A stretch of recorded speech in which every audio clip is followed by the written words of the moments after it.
অনেক বস্তি আছে, সেখানে আজও ময়ূক তুমি যদি আমার সঙ্গে যাও বা তোমার ক্যামেরা যায় যদি, এখনো এত বড় বস্তিতে দুটো টয়লেট, একটা ছেলেদের জন্য একটা মেয়েদের জন্য। তো এটা কি মানবিক? তোমার সৃজিতা এসেছিল সেদিন আমার সঙ্গে, করছিল বেনিয়াপুকুরে, আমরা ঘুরছি, একমাত্র তোমার দুটো ক্যামেরা, রিপাবলিকের দুটো ক্যামেরায় যতটুকু আলো। শহরের মধ্যে বেনিয়াপুকুরে বস্তিতে, মুসলমান বস্তি মাইন্ড ইউ, যাদের জন্য নাকি তারা দুধেল গায়, তাদের জন্য সবকিছু করছে, তাদের নিয়ে প্রচুর আধিক্যতা, তাদের জন্য ডেভেলপমেন্ট নেই।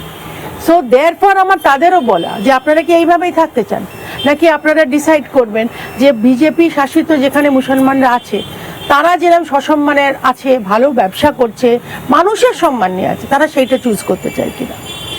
বাকি ইনফ্রাস্ট্রাকচারলি এখানে কিছু কিছু পাম্পিং স্টেশন আছে যেগুলোকে রিঅ্যাক্টিভেট করতে হবে, সেটার জন্য জল জমা বন্ধ হবে, কিন্তু এরা করেনি। এরা কিছু 15 বছর ধরে, লেজেন্ডারি সুব্রত মুখার্জি মারা গেছে, মানুষটা আমি তাকে টেনে আনতে চাই না, আমার সঙ্গে ভালো সম্পর্ক ছিল, আমার সঙ্গে শোভনদেব চট্টোপাধ্যায়েরও ভালো সম্পর্ক, ব্যক্তিগত আক্রমণ আমি কোনোদিন কাউকে করি না, তোমার সাথেও করিনি, তুমি জানো, কিন্তু আমার তো লড়াইটা তার প্রতীকের সঙ্গে।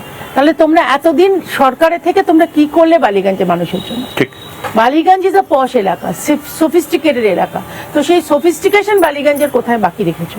বড় বড় গাড়ি ডুবে যাচ্ছে, রাস্তায় জল, গড়িয়াহাটে বাজার করতে যাও, এই যে বৃষ্টি পড়েছে, নিচে থেকে ড্রেন থেকে জল আসে, আর সেইখানেই চিকেন কাটছে, সেইখানেই সবজি নিয়ে বসে আছে।